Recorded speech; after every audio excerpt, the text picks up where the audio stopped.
So, this is an ethical dilemma that I'm faced with because during this situation, I'm being pulled in one direction by one ethical principle and another direction by another ethical principle. This has created a complex situation that is illustrated in Alice's case, such that the APS Code of Ethics General Principle A, respect for the rights and dignity of people and peoples, and the General Principle C, integrity, are in conflict. Furthermore, General Principle A relates to the notion that I should safeguard the information and keep it confidential that's gathered during my therapy with Daryl, specifically relating to Guideline A.5.1. Contrastingly, General Principle C, integrity, can be applied. This is because I'm expected to communicate honestly during my practice, specifically regarding withholding information from Alice. This relates to Guideline C.2.1. Therefore, this warrants action to pursue further investigation regarding my further proceedings.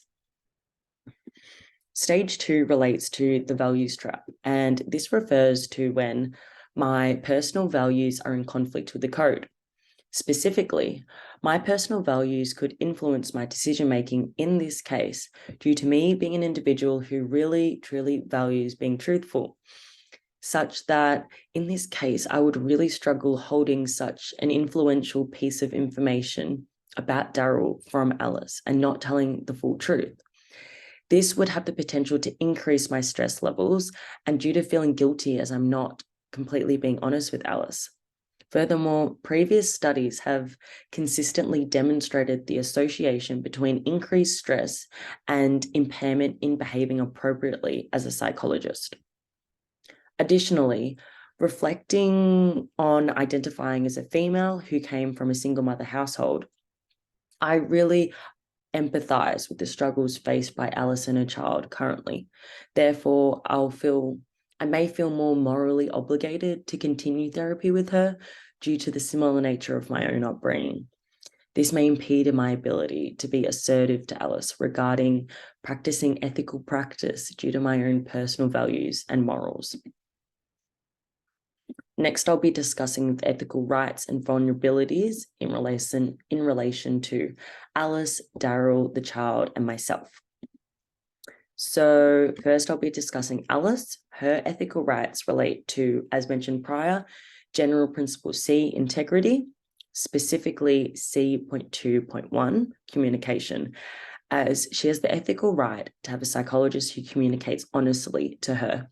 This is because me withholding the information about Daryl, being a previous client of mine, is arguably dishonest, as I'm not telling her the entire truth. Vulnerabilities relate to if Alice finds out about Daryl being a previous client of mine through a source that isn't me, she has the potential to feel deceived by me as a psychologist, and this may impair our therapeutic relationship. Furthermore, Alice is experiencing chronic depression and highlighted that it was a really big hurdle for her to reach out for help. Therefore, finding out this information may hinder her help-seeking behavior. In addition, her divorce with Daryl was quite bitter and hostile. Therefore, finding out that I was a support during this period can potentially negatively impact our relationship and theirs.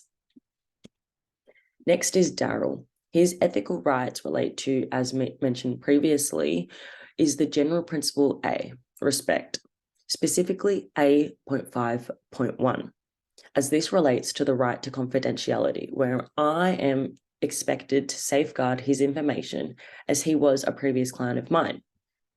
Similarly to Alice in relation to his vulnerabilities, Daryl has the potential to have his co-parenting relationship negatively impacted if Alice finds out that he had a psychologist during this time. In addition, having Daryl not told Alice about seeing a psychologist, if Alice finds out, she may share this information with other individuals.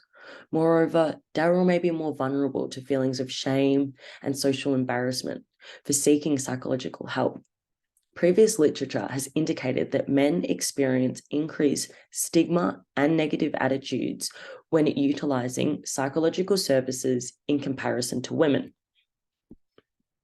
Then, in relation to their child, to my understanding, there are no ethical rights involved for the child. However, Similarly to what was stated about Alice and Daryl individually, it's only natural for this to impact their child whom they share custody of. Therefore, the child is vulnerable to further trauma relating to Alice maybe finding it and about Daryl being a past client of mine due to the negative impact it could have on the child's parents' relationship. Then in relation to myself as the psychologist, my ethical rights relate to, due to my involvement with both Alice and Daryl, my ethical rights coincide with what relates to them individually. Therefore, similarly to Daryl, general principle A, similarly to Alice, general principle C. However, it is imperative to highlight in relation to general principle C, integrity, stating that psychologists are to be aware of their own biases and limits to their objectivity, as this links to the vulnerabilities I have as a clinician.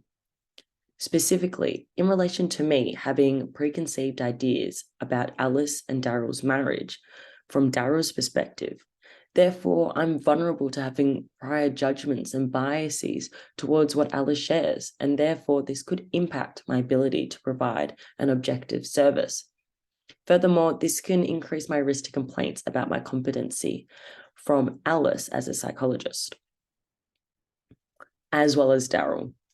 Therefore, the stage 4 is I have two decisions. The first one is to tell Alice that Daryl was a previous client of mine and to let it be her decision on whether she wants to continue seeing me. And decision 2 would be to terminate therapy with Alice and refer her to another psychologist within the community centre.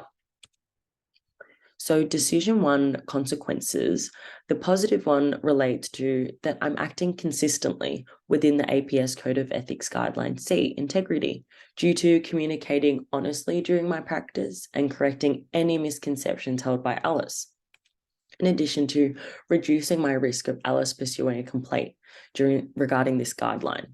However, I am acting inconsistently with APS Code of Ethics Guideline A, respect, due to not respecting Daryl's right to privacy and confidentiality when pursuing psychological services, therefore increasing my risk to receiving a complaint from Daryl in relation to not safeguarding his personal information. Additionally, there is the potential that it may negatively impact Alice and Daryl's relationship, and consequently the well-being of their child who they co-parent. Therefore, we have decision 2, and the consequences relate to, positive one relates to the practice would be reflecting the APS Code of Ethics Guidelines A and C, as I'm recognizing my inability to provide further psychological support that is simultaneously meeting these two ethical obligations.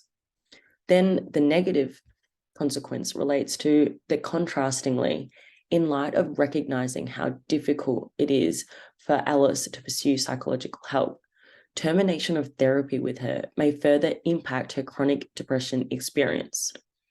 This is depicted in previous literature, indicating the negative consequences of psychologists terminating therapy, such as increased feelings of insecurity and less inclined to reach out for further psychological help from their clients. Therefore, I've come to the resolution that's decision 2. And so taking in consideration all my reflective ability and evaluation, I recognize that there is no right or wrong answer. However, this is the decision that best suits from my perspective. I will enact in this by highlighting that this is a decision that benefits Alice so that she can receive the best therapy that she deserves. However, I may not be the psychologist for this. I will be clear, direct, and compassionate, in addition to welcoming questions from Alice during this process. I'll ask Alice how this makes her feel during this transition and attempt to make this a really positive experience. I will provide her with multiple referrals who I have thought of, and in addition, this entire process will be documented. And those are my references. Thank you.